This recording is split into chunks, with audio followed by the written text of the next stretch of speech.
Yeah. The volume's working. I think so.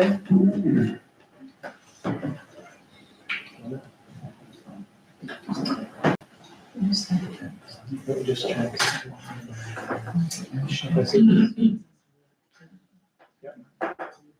Okay. Okay, good evening members. Welcome to this extraordinary general meeting of Sandwich Town Council. Okay, so we've just completed a pre-meeting, so apologies to anybody who's watching for the late start. We had to move between two rooms. Could I first of all ask from the Town Clerk whether there were any apologies for absence received? Yes, Councillor Fortescue. Thank you very much. On the agenda, the next item is declarations of interest. Do any members have any declarations of disposable pecuniary interests in respect of business to be transacted on the agenda tonight? Now, I think we probably should have, because we will be talking about grants later on. Indeed. It might be a bit of a Mexican wave. Yes, I have an interest in the Jubilee Centre, and I shan't take any part in the discussions regarding the grant application from the Jubilee Thank Centre. you, Councillor Gray. I'll reverse. And likewise, the Jubilee Centre. Thank you. Right. Censored. That's Councillor Tomlins and And, Councillor Gray. and Councillor Anderson. An interest, but not a pecuniary. I don't actually make any, of course, with Christmas lights, with the Coconut event, sometimes. Yeah, we only need to register pecuniary No, interest. In other words, you're going to make money. Or you belong to an organisation that's going to potentially make through. I occasionally get a beer for using my trailers. Let's not talk about that. Customers next item. Councillor Morehouse. So I had an interest, significant but not pecuniary interest, in the Sandwich Community Events Association directly and indirectly to the Folk and Ale and Christmas Lights committees. And will that affect your participation? I will not participate in those two. No. Thank you. in those three: Brilliant. SCA, Christmas Lights, Folk and Ale. Thank you. Councillor Wallace? Ditto. I'm also a committee member of community events. So that item I won't participate in, and also Christmas lights and folk and ale indirectly. Thank you. Councillor Marie? Yeah, thank you, Mr. Mayor. Same for me. So I am a committee member for the SCA, Sandwich Community Events Association, so I won't vote on that. However, I am STC rep for Christmas Lights and also for the Folk and Ale Festival, and I'm not part of their committees. I just report back to the council, so I can vote for those. Thank you. Councillor Anderson? Yes, I would like somebody to help me with my laptop because I cannot. If somebody could just log me on because I just can't. Right, okay, so we'll do that discreetly in the background. I think I should state I am a committee member on the lights. And also community events. And your position on those tonight? Basically committee member, and my position is I won't vote on those. Okay, thank you. Is that the complete set? I think it is. Yep, okay. Move on to the next item, which is public participation, 20-minute session set aside for councillors of the public to make representations of the meeting in respect to the business on the agenda and other matters if time permits. Do we have any requests to speak? No. Thank you very much. Interesting. Moving on to agenda item 5, Kent Community Foundation. So we had the session for half an hour beforehand. What I don't want to do is spend half an hour, 45 minutes or more talking about this. I think lots of interesting information, time to reflect. I think it's important that any questions that people feel were not either fully answered or weren't answered at all, that they do provide those to the town clerk. And if we can set that to the end of this week, and we will get those tabled with KCF. But just any reflections from anybody now, Councillor Morehouse? Councillor Marie suggested this, you take questions to the town clerk. Yes. And I'm fully supportive of that. Good. Thank you very much. Councillor Maddox, do you want? So observations, the majority of at least, I would say a majority of those asking for grants in the 14 that we're looking at today aren't charities. So all of them, or the majority, would be excluded by KCF. And that was my point. Okay, so that's something we will need to seek clarification on. If you want to frame a question that really squeezes that out, that would be helpful. I felt that they stated very clearly CIO, CIC only, and they actually used those words. Okay, so we can still But I we will. can still frame a question that, Councillor Anderson. I'm not sure that's right, actually. Having applied to KCO successfully, as a trustee of the Jubilee Centre, which is a registered charity, but as I remember it, you can be some other constituted type of organisation. You don't have to be a registered charity. But I don't agree to say all these questions. And can I just mention it is an STC meeting we would normally stand, so if people are happy to do that, unless they've got an ailment of some particular nature, then we can do that. Any other comments regards what we heard?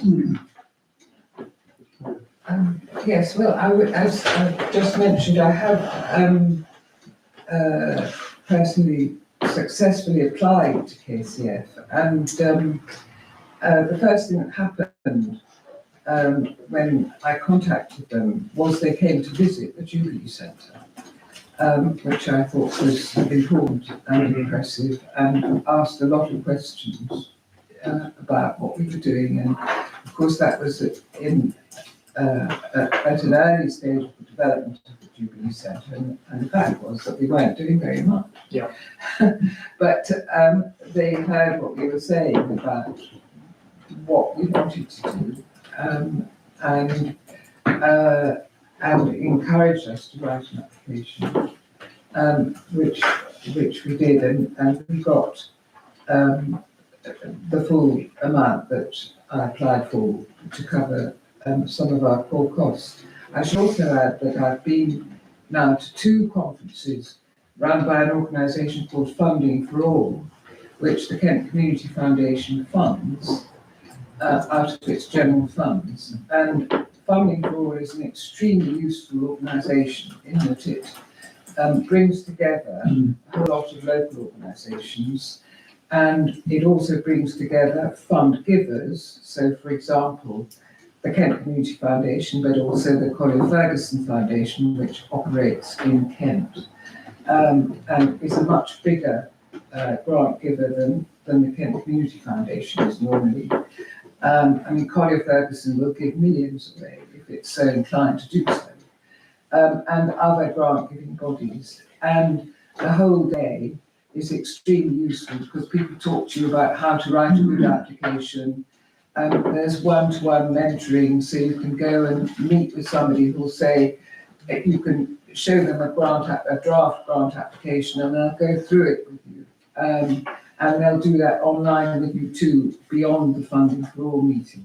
So I have found working with Kent Community Foundation both supportive and also very professional, in that they ask what always seems to me to be the right questions, often quite challenging questions. And writing, I had to do the end of grant report because we got a grant, and I found that both challenging and interesting, you know, because it focused the mind very much on what we had actually achieved and what we hadn't achieved, and what the challenges had been and how we responded to them and so on. Those are the kinds of questions that were asked. And I currently have another application into them to fund a warm space project put on from January to March next year. And again, their response has been really helpful. I don't know whether they'll decide to give us the money. I hope they will. But they came back with a couple of questions which I thought were the right questions, and I was able to answer them. Thank you very much. So, Councillor Breen. Thank you. I thought it was an interesting presentation. Earlier today, I read their annual report, and I would commend everybody here to go onto their website and have a look at their annual report. One of the key, just a few highlights from it, which didn't necessarily come out in the presentation today. They have 10 trustees, 5 stepped down last year, 2 have been appointed since then. Catherine Glover, who spoke, took over as the chief executive in April of this year. The previous chief executive resigned, I think it was in February, and he had a short interim, which suggests that there was a little bit of turmoil between the chief executive going and 5 trustees. They do bank with the Charities Aid Foundation.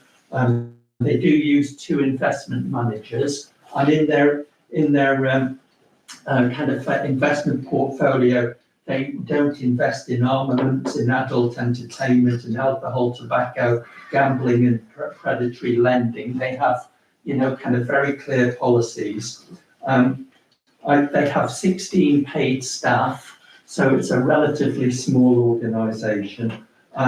They've given out 60 million over 20 years, but they're giving out about 3 million a year. So it's quite a lot of money that they're doing. But the report is very clear. I was impressed by it, and I think they overall provide a very professional kind of organisation. Thank you. And Councillor Wiles.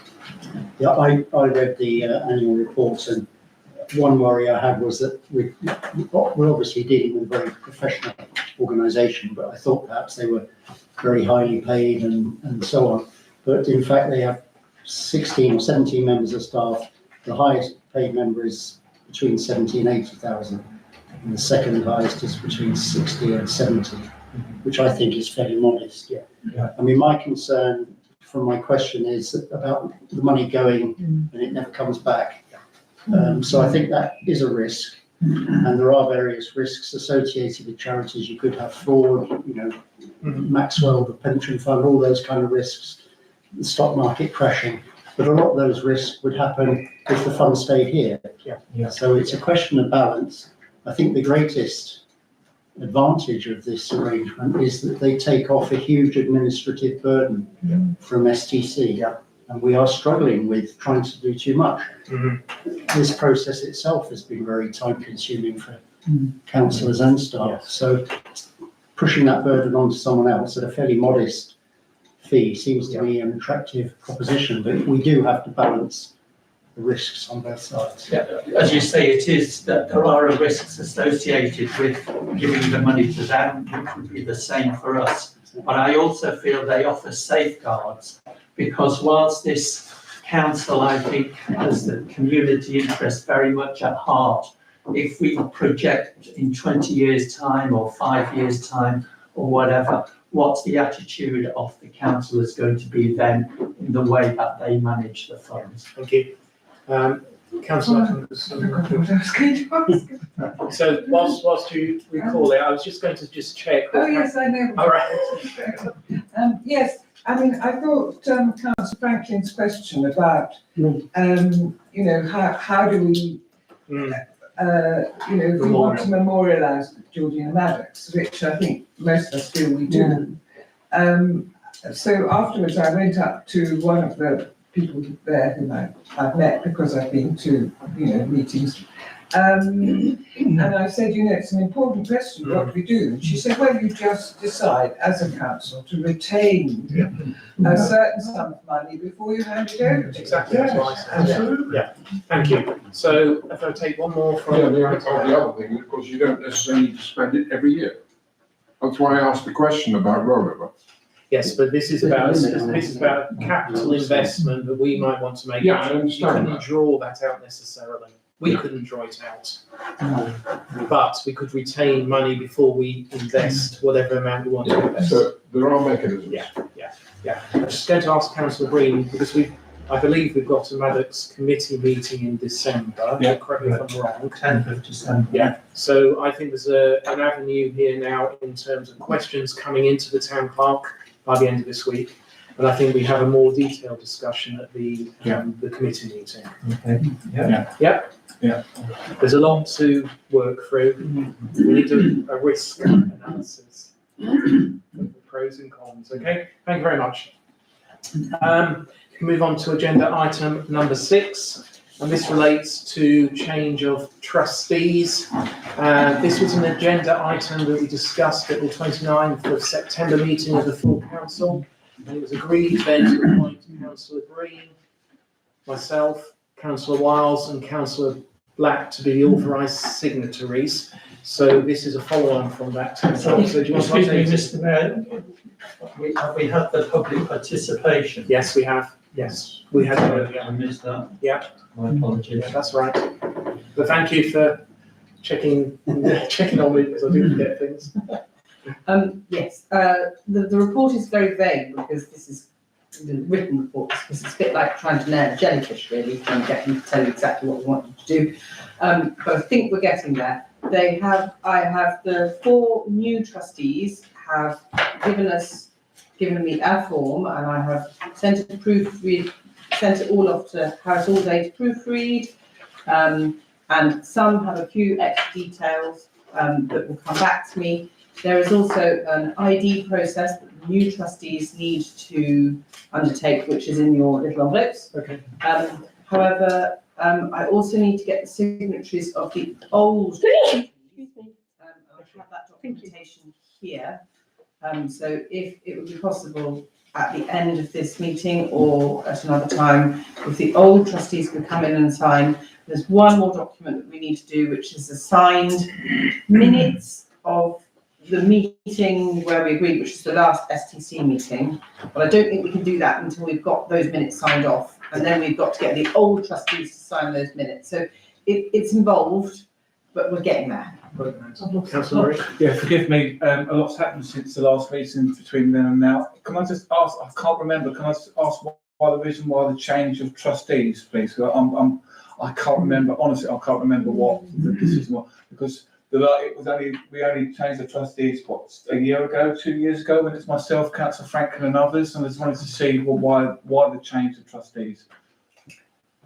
We had a discussion about this in council and agreed it, and it was decided that the mayor, the deputy mayor, the head of finance and general purposes. So it was more to do with the role as opposed to. Yes, that will change as time moves on. Okay. Councillor Franklin? Yeah, these new signatories. Sorry. No, it definitely was roles. It was definitely. It was a mayor, deputy mayor, head of finance committee, and head of Tollbridge Fund committee. Yeah. That's correct. Finance. And I just want to say, these new signees, signatories, are they members of the Maddox committee? Or will they be members of the Maddox committee? So I think they should be. Yeah. Or they should be at the meetings. No, but somebody give them a check to say, sign a check and they haven't been part of the I think discussions. you all are. No. Councillor Black isn't, I think. Well, That's a good point. So we'll have to review that. But you said there's a bit more discussion around it in any case. Okay, thank you. Point taken, and we will note that, Councillor Franklin. And Yeah, because never point in a signing a check. Well, you can't, can you? yeah, And no, it's a form. yeah, thank you very much. Okay, moving on to agenda item 7.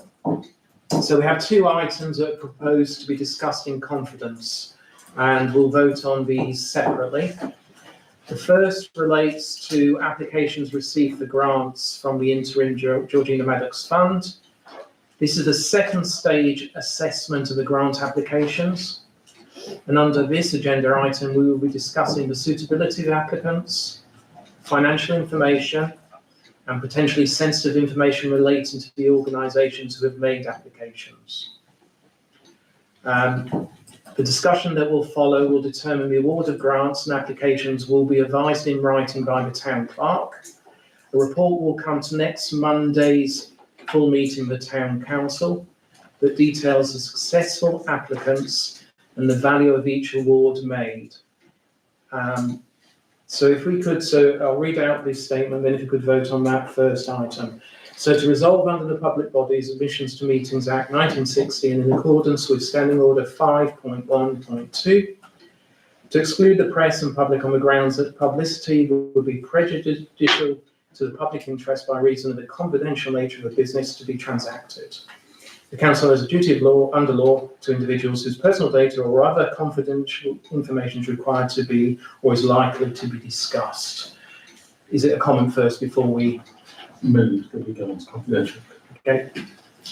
Could I move or propose that as Margaret Thomas has been party to, is a member of the Maddox committee, she's allowed to stay with the meeting, participate in the meeting, but not vote. Yeah, I'm happy to support that as well. But the first. But only for the Maddox thing. We're talking. Yeah. But first, we've got a proposer in terms of moving the first item into confidence. Somebody have to second. Yeah, Mr. Mayor, sorry. In fact, I do want to say thank you for your clarifications, because there's been a lot of speculation in the town regarding why has it been put in confidential, etc., etc. So thank you for your clarification, and I second that motion. Thank you very much. We could vote on that. Thank you very much. Okay, so the resolution still stands that I've read, and I won't read it again, but the second item relates to the appointment of the Assistant Town Clerk. This discussion will relate to an individual. If we could go to a vote on that matter. Move. Somebody second. Councillor Wiles seconded. We vote on that. Sorry, could you just clarify, are we voting on that coming under confidential? Yes. And that's unanimous. Thank you very much. Okay. So is, we've got proposed that Margaret Thomas should stay. Yeah, sorry, you're right. And then, I was happy to support Councillor Green's proposal. Yeah. So we could vote that Margaret Thomas can join the Maddox discussion on the grounds. Yep, that's unanimous as well. Thank you very much. Just before we end, I would say that, just make sure I've got the right dates. Yeah, the next meeting of the full town council will be held next Monday, the 24th of November.